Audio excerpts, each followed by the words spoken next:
Hey guys, we're talking about the slippery slope that unforgiveness puts us on. And if you want to know if you're an unforgiving person or at what stage you are, go back in the last couple of days. It'll tell you the different stages of the slide of unforgiveness. Thank you for Wilkinson for pointing this out to us. But there are two last ones that I would like to I think he's hit the nail on the head here. The number 6 aspect or sign of unforgiveness is simply hatred. You see, bitterness and resentment is something we will talk to other people about.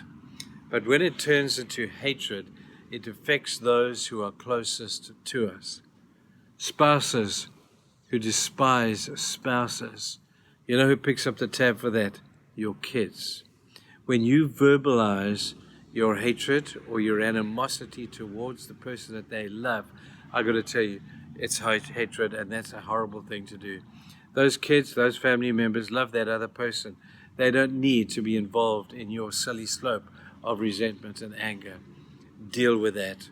And when kids get involved in this kind of thing, and angry outbursts happen, and resentment turns internal, and then you have these conversations of hatred that I wish I'd never met you, and you're the worst thing that's ever happened to my life. And then you take that to work and your hatred just spills out of you. It's ugly. And let me tell you, people don't like it. Some people will feed off it. They will love it. They'll feed off it. But a good person is going to say, I don't need to be a part of this. This is toxic for me. Stop it because it's affecting your family. If you're going to have a discussion that might be a little robust, never, ever have it in the presence of your children. Ever. Because those two little guys are being destroyed because the two people that they love the most are at each other's throats. So if that's you, stop that as well.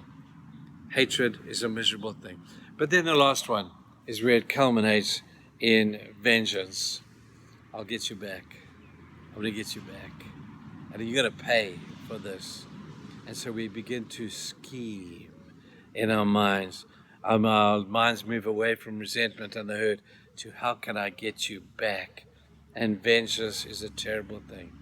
That's why I'm glad that God says, you can't trust me with vengeance. You wouldn't know what to do with it if you were given it. And God says, vengeance is mine.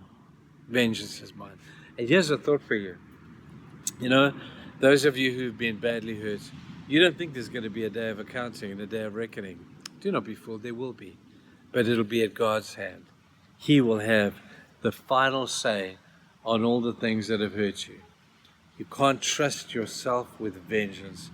That's why we got to trust God to do that. He's a God who loves, who judges fairly, and at the end of the day, He will have the final say. Do not think you have the final say. No, you don't have the final say.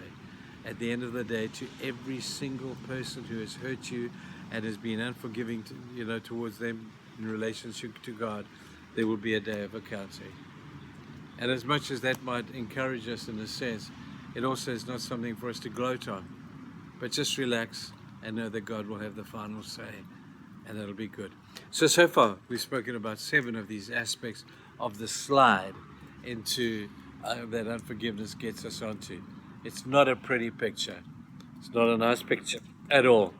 So I hope you'll see it as that and begin to deal courageously as we move on to talking more and more about how to forgive, how to stop the slide, what weapons we can use to defend ourselves against Satan and the tormentors that come against us. This is now going to be good. See you soon. Bye-bye.